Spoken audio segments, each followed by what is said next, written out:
Welcome to Raw Online. I am Dr. Sukanya. Now we are going to discuss about spontaneous bacterial peritonitis. So what do you mean by spontaneous bacterial peritonitis? This is defined as ascitic fluid infection without any evidence of an intra-abdominal surgically treatable source. So there is no intra-abdominal pathology and there is only an ascitic fluid infection. That is called as spontaneous bacterial peritonitis. That means you should not have any secondary bacterial peritonitis, right? Now, it primarily occurs in patients with advanced cirrhosis.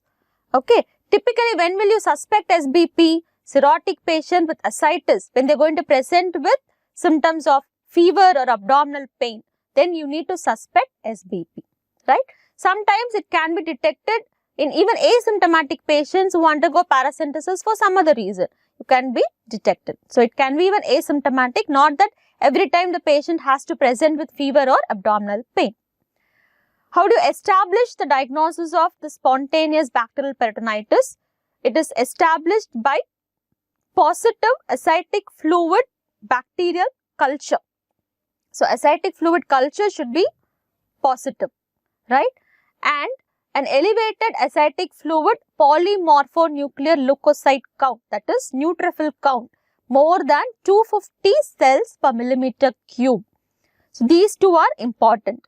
Elevated neutrophil count or PMN count of more than 250 cells per millimeter cube and positive ascitic fluid bacterial culture should be there. And of course, you have to exclude other secondary causes of bacterial peritonitis. Okay, this is how SBP is diagnosed. Just the presence of an elevated PMN count, polymorphonuclear neutrophil count of more than 250 cells is enough to make a presumptive diagnosis of SBP, and you start these patients on empirical therapy. You need not wait for the ascitic fluid culture. Okay, to make a presumptive diagnosis, just an absolute elevation of neutrophil count of more than 250 cells per millimeter cube in the ascitic fluid is enough. Now, what are the clinical features of spontaneous bacterial peritonitis? So, I said the patient can be asymptomatic also.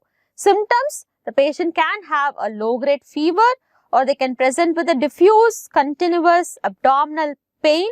Sometimes there can be worsening of the mental status. That is, there may be a new onset hepatoencephalopathy can develop in patients, or there can be worsening of the existing hepatic encephalopathy. Okay, the patient can present with delirium, confusion, cognitive slowing or any alteration in mental status. And on examination, the patient can have a diffuse abdominal tenderness. The patients can also present with diarrhea, paralytic ileus, hypotension and hypothermia. So, these are the various clinical features of spontaneous bacterial peritonitis. Now, coming to the pathogenesis of spontaneous bacterial peritonitis. Why are these patients more prone? Why are these cirrhotic patients and ascitic patients are more prone to develop spontaneous bacterial peritonitis? Where do this organism come from? How do they infect the peritoneum? Let us see that.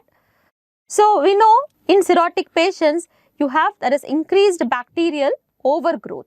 There is alteration in the intestinal microecological environment. Okay, and therefore, there is also altered intestinal permeability. There is delayed intestinal transport. So, all these causes translocation of the bacteria from the intestine to the mesenteric lymph nodes. Okay, so this is very important step. That is bacterial translocation from the intestine to the mesenteric lymph nodes. Why? Because the intestine, there is overgrowth of bacteria and moreover the intestine is becoming more permeable, right? Now, this results in bacteremia. Okay. Now, the infection of the peritoneum can occur by 2 or 3 mechanisms here as shown. One is the lymphatics from the intestine, from the mesenteric lymph nodes, right? The lymphatics, these are carrying the infected lymph. They are under high pressure because of portal hypertension. So, they can rupture causing bactericitis. This is one mechanism. Another mechanism is because of bacteremia.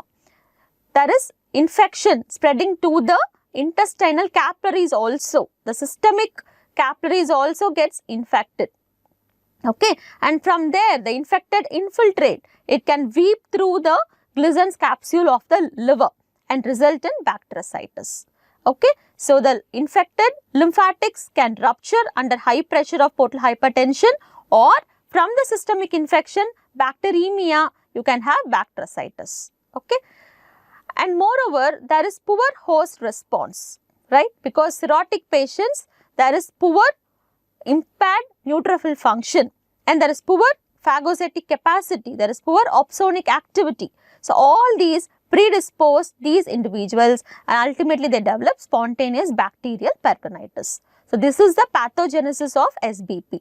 One, that is increased intestinal bacterial overgrowth, and because of altered permeability and delayed intestinal transport, these bacteria gets translocated to the infected, to the mesenteric lymph nodes, and these infected lymphatics can either rupture causing bactericytosis, or there can be a systemic spread of infection, bacteremia, and from there it can seed the peritoneum causing bactericytosis, and plus there is poor host defense response, and therefore they develop spontaneous bacterial peritonitis.